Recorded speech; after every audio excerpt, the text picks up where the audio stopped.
Hey guys, it's me, Becca, back for part 4 of Faith's story on infant loss. So basically in this video, what I want to share is how we just saw this continued beauty from the amazing community that surrounded us after we had made our decision to continue our pregnancy, even after getting a lethal prognosis for her condition. And just to share with you the amount of beauty and just like moments that just honestly took your breath away of just people who surrounded us and just honestly like carried that burden with us and just walked with us in that journey. And honestly, if I'm being honest, it's like here we are 7 years out, and it's like I feel like her legacy is still being continued, and like we're just still walking through that and seeing that beauty in so many different ways and so many different signs and so many, like I call them my sweet hellos from her. And you know, that's a whole other story, and I'll share that at another point. But I think what was awesome, like I said in the last videos, was just the amount of impact she made and how the story of her and the journey that Ko and I were walking through as we became parents to such a difficult situation, just like how it became bigger than us, and it just like blossomed into this beautiful community of people just walking, like I said, walking with us. So after we had received that prognosis, and we had come home and basically were given the three options being continue the pregnancy and let nature take its course. We could terminate the pregnancy, or 3, we could try to continue to intervene medically, even though it really wasn't going to make a difference. And so when we came home, I started journaling. That was one of my biggest and most greatest forms of therapy, was just to write something positive down every day. So on those days when I was going through that journey of really feeling like it was just too much to bear, I could go back and be like, okay, I have one positive thing I can look forward to, or I can look back on these different pages. And I put different cards that people had given me. I almost created like a scrapbook. I had put quotes in there. I recorded like her, like when I'd feel her kick, I would just put like the time and the date of when I felt that kick, like where I felt it on my belly, when she had hiccups. It just became like this beautiful memoir that I have of my pregnancy with her. Like I said in the last video, we had people put GoFundMe's together to help us pay for funeral costs and cremation services. One of the things that was hard going forward, so we carried, there was a lot of unknowns going forward, and so we just didn't know how many days we'd have with her. So I had so many doctor's appointments. I think I ended up having like 13 different ultrasounds. It was quite ridiculous. But as we got further along, the doctor started getting a little concerned. They were concerned because her abdomen kept growing, and they kept taking measurements at the different ultrasounds, and they were like, we're getting concerned that if it gets too big, she might not be able to be delivered vaginally. And so they wanted to induce me at 37 weeks, which was honestly really heartbreaking, because when I had made that decision at 23 weeks to leave it in God's hands, like that's what I wanted. I was like, if I can have anything in this pregnancy for the continuation, I just want it to be, I want her to come on her timing. I don't want there to be any medical intervention. And so that became like my greatest prayer. I just asked people, like, just pray that she'll come on her own timing. Pray that she'll be born alive so we can meet her. And just pray for peace and this continued peace in our pregnancy. And I was just so grateful, because like God just really answered that prayer. He just was like, she came out, I was supposed to be induced at 37 weeks, and she came out 36 weeks and 2 days. And I was just so grateful for that. She was born, her birthday is September 16th, 2015. And she was actually born breech. So that was also another thing why the doctors wanted to intervene, is because they felt like, one, she's breech, 2, her abdomen's really big. And honestly, I have no other way to explain it than it was just like God's intervention and giving me a delivery that was so peaceful, so smooth. And so like I had like the wisdom of, and just giving the doctors wisdom on how to handle that kind of delivery. like, I don't know how else to put it. Like, it couldn't have gone any better. And when she was born, I had gone into labor. I had gone into labor on a Tuesday, and I was at work, and I was like, my contractions were like 15 minutes apart, and I called my doctor, and he's like, yeah, come in, let's check you, yada, yada. And so then I get home after the doctor's appointment, and they're 5 minutes apart. So I'm like, okay, it's go time. We got to go to the hospital. And so I call Cody, and he's like, okay, sounds good. He's not home after an hour. So I call him again, and I go, babe, like, why aren't you home? And he goes, oh, I'm still at work. I'm like, dude, like, I'm in labor. Like, it's time to go to the hospital. And he just, naive and ignorant as first-time parents, and especially first-time parents with the, like, obviously such a difficult situation. And honestly, the timing of her birth was completely divine intervention. She was born that next morning, and so our moms had the chance to like drive in, and then our dads couldn't get there till that morning, and they got there an hour before she was born. They arrived at the hospital 1 hour, and they had to actually take a taxi there because there wasn't anyone to pick them up. And we were able to pray over her before she was born. We were able just to have like those moments as like a family together. And one of my greatest prayers in that moment with our family was like, I just want to meet her. I just want to hold her hands. I just want to be able to look into her eyes and just show her all that I can and that I love her. And I just want to feel her heartbeat. I would love to be able to see her breath. I'd love to see her lungs, just to be able to take a breath. And like I said, that labor was just flawless.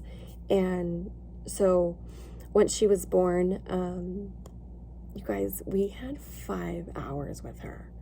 Like, we didn't know anything, but we got 5 beautiful, like, some of the most peaceful hours of my entire life. It was like so bittersweet, and it was just like nothing in the world mattered but just being able to hold and love on our little girl.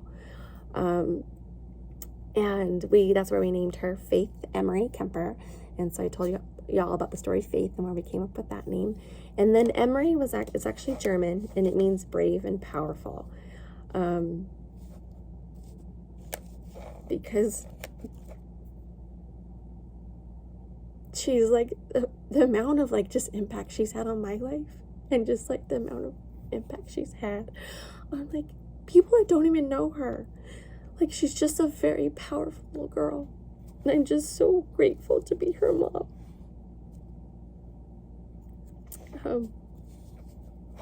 So after those 5 hours, Cody was holding her, and she died peacefully in his arms.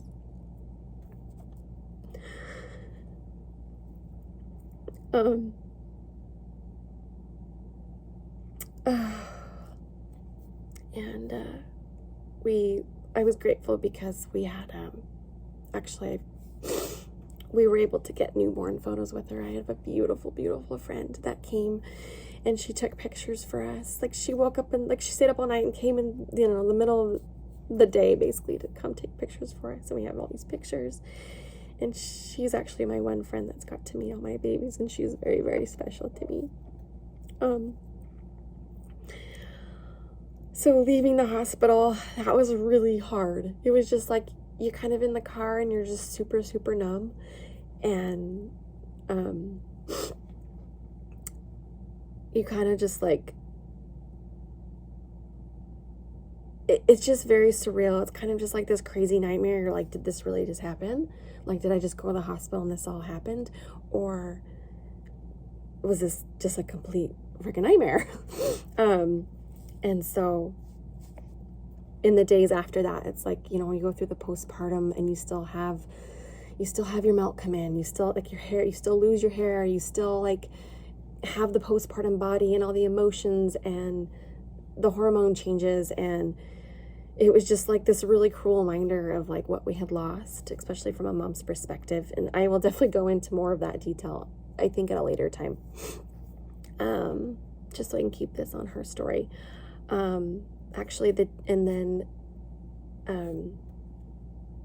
So just to kind of sum this up and just tell you about a little bit how our community showed up for us in these last few minutes I have with you guys. On the day that we were going to have her cremated, we were in the car, and it just was like a very hard drive to go to that mortuary place, establishment. I don't know if you all know this, but I played soccer in college, and I kept a really great relationship with my coach. And she's sorry, guys. We're on the way to basically sign the documents and the paperwork. Jeez.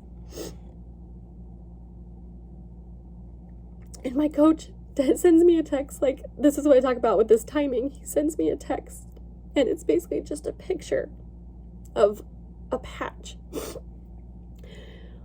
on a jersey, and it's her name. They had had these jerseys, and they specially made these patches with her name on them that they put on the jerseys for the girls to wear for their games, for their soccer games. It just was like, I remember receiving that text, and I like just started bawling, and I just looked up, and Cody was like, oh my gosh, what happened? And I give him I can't even talk, and so I just show him the phone, and then he starts bawling, and it just was like one of those things, like, people just showed up for us in just such amazing ways.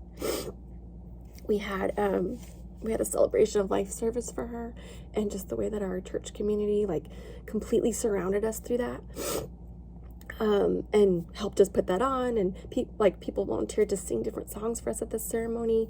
I actually, I got up and I spoke at that service because I just thought, gosh, if my daughter can impact this many people and be this powerful, that I can, that I can be brave enough to do, like, public speaking and just share my words with her, and like just share like my letter that I wanted to write with her.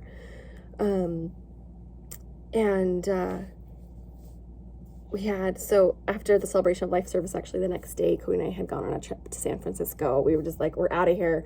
We need to get away. Like, we can't continue to do this anymore.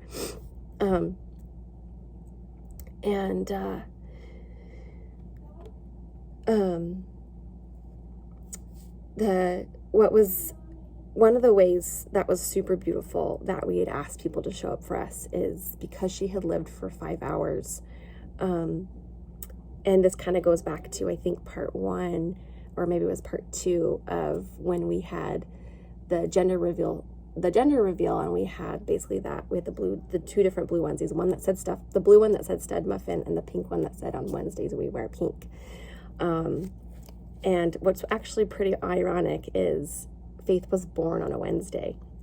And so what we had, community and people who wanted to show up for us, is we had them for 5 Wednesdays. It was the last Wednesday in September of 2015, and then the 4 Wednesdays in October, we asked for people to wear pink to honor the 5 hours. So those 5 Wednesdays to honor the 5 hours that she lived, and because she was born on a Wednesday, and just to kind of honor that, like, pink onesie, and just to tag us in their pictures on social media with, Army of Angels, her name, Faith Emery, all these different things. And I remember that first Wednesday being like, I don't know if anyone's going to do this. And the amount of texts I got, the amount of social media notifications that I got from this was like, it was so breathtaking. It was so honoring. It just felt like I was so grateful that people showed up. We had friends. I had my friends' husbands. Like, we had sunsets, people lighting candles. Like, it was just so, so beautiful. And I'm like, even today, I'm still so grateful that our people, they just loved us and had our backs. And so I created this mosaic of all the people who had sent in pictures, and there were like hundreds of pictures over those 5 Wednesdays. And so then I get to, and just like I said, to sum this up, so I get to her her due date was probably one of the hardest days that I had ever experienced, because we were going to turn our office into her nursery, and obviously that didn't come to fruition, and so that room kind of became our catch-all. I had thrown bills in there, I had thrown, gifts and cards that I hadn't opened yet. It just was stacks of things and baby clothes and just stuff that we never really got around to organizing. And I remember sitting in that room that day, and I read a book that someone had given me, just sat there all day, and I just bawled. I just cried so hard. And was like, that's actually the day, that was actually the day I became a Christian, because I wasn't a Christian going through this journey. And I just was like, God, I can't do this anymore. Like, I surrender to you, and I can't carry this pain. I can't go through this journey and walk through the immensity of this pain without you. And I tell you that because what's really, really beautiful is my son was actually born, my son Jack was actually born on the 1-year anniversary of her due date, and the 1-year anniversary of when I became a Christian. And so he was born, that day, and then her nursery, what would have been her nursery, was October 12th, 2015, and Jack was born October 12th, 2016, at 11 p.m. for any of those who know that story about 11/11. And so, like, just to sum it, just for my closing thoughts, like, I think, like, gosh, if we would have terminated the pregnancy, if we would have, I think I would have always been like, it would have plagued me, it would have killed me, like, what if she was okay? What if God would have worked a miracle? What if she would still be here and alive and healthy? And you know what? We would have never met her. We would have never met her. We would have never been able to count her toes and her fingers and look into her eyes and feel her heartbeat, like, had we chosen to terminate. And